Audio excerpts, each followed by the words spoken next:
Restoring a Gameboy box. So many creases. Use isopropyl alcohol to remove adhesive. Takes a few minutes.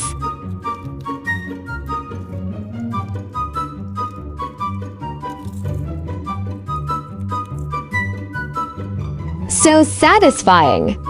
So cool. Time to flatten creases. Use a thin cloth and iron it out with steam. Time to remove paper wrinkles.